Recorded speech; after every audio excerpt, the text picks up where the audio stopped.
After consecutive weeks of price hikes.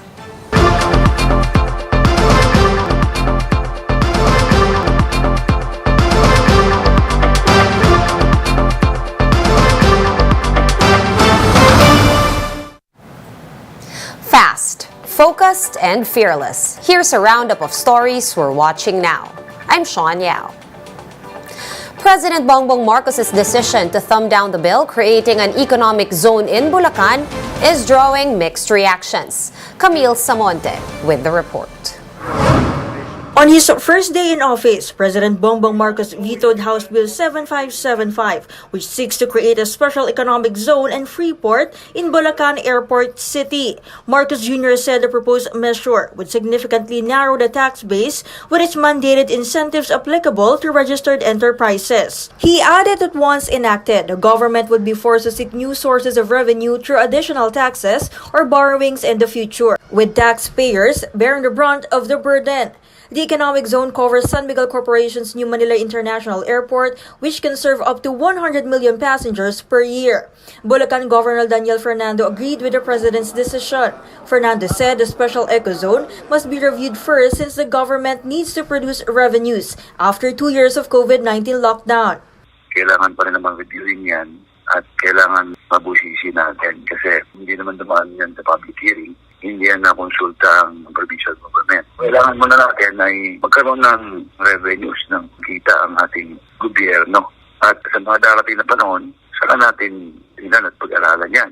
Fernando likewise pointed out that he is not concerned about the impact it will have on the province once the construction of the airport pushes through. May mga areas pa naman na kailangan lagyan ng development. At may mga foreign investors naman na gusto mag-invest sa Bulacan dahil nga dyan sa airport. Meanwhile, the president's sister, Senator Aimee Marcos, who sponsored House Bill 7575 in the Senate, expressed disappointment over the vetoed measure. She said the project would have provided jobs in Bulacan and nearby areas, but added that she understands the move. San Miguel Corporation, meanwhile, has yet to release a statement on the matter. For News 5, Camille Samonte, We Are One News.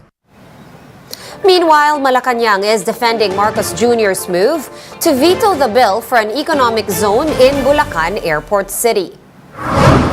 Press Secretary Trixie Cruz Angeles said in a briefing that the president supports the proposal, but he believes that it has to go through further review. Marcos Jr. vetoed House Bill 7575, citing fiscal risks and overlapping mandates among government agencies. This is the best way to address the problems, the innate problems of the House bill, and it gives an opportunity for the legislature to make those corrections. This is the stand of the president. Let's fix this now so that we don't wait for it to be challenged later on.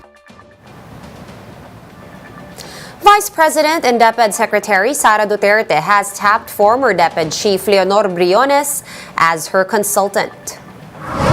Secretary Duterte welcomed Briones' decision to serve as consultant to the DepEd, calling her a dedicated public servant. Briones oversaw the shift to blended learning under the latter half of her term as DepEd chief amid the COVID-19 pandemic. One News Now will be back with more stories after this quick break. Keep it here.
You're still watching One News Now. I'm Sean Yao.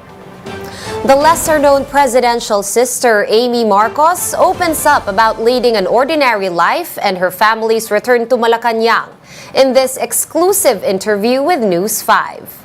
MJ Marfori with the details.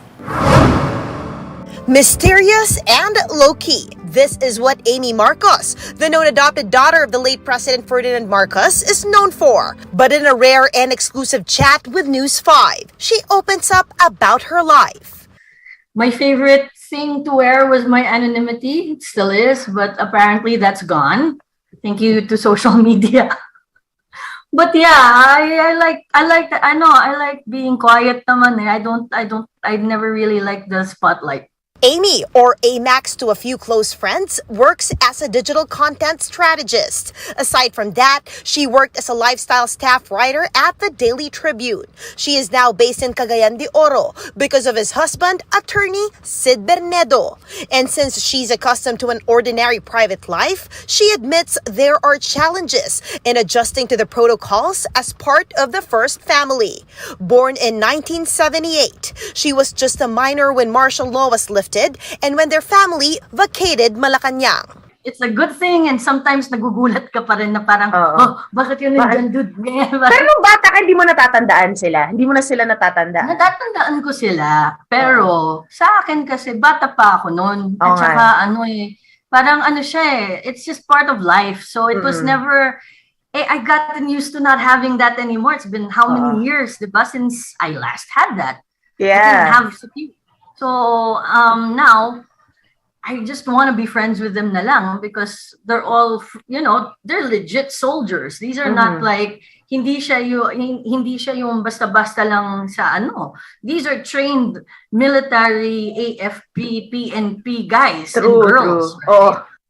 Since she's part of a storied political clan who occupies seats in both local and national posts, there's always the question of whether she's open to joining politics herself. But Aimee said politics is definitely out of the equation, except for a very special condition. Unless it comes from the immediate family and they ask me to do so, no.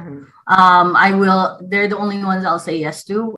A job of politics is for the people, and I would like to serve my people, this country. I know that I can do it in another way. It doesn't have to be politics. Aimee also played a big part in her brother's landslide win in Region 10. But according to her, joining the campaign team was a spontaneous decision. We are so grateful for everyone out there. There should always be two sides of a conversation. Pero sana naman we can talk about stuff without throwing hate around so much. Let's talk about it in the proper way. With Marcos winning by an historic margin, Aimee thanked her family's loyal supporters. For News 5, MJ Marfori, we are One News. And here's a quick look at today's other top stories. The COMELEC has resumed voter registration today in time for the barangay and SK elections on December. Voter registration, including the reactivation, transfer, and correction of records, will run until July 23.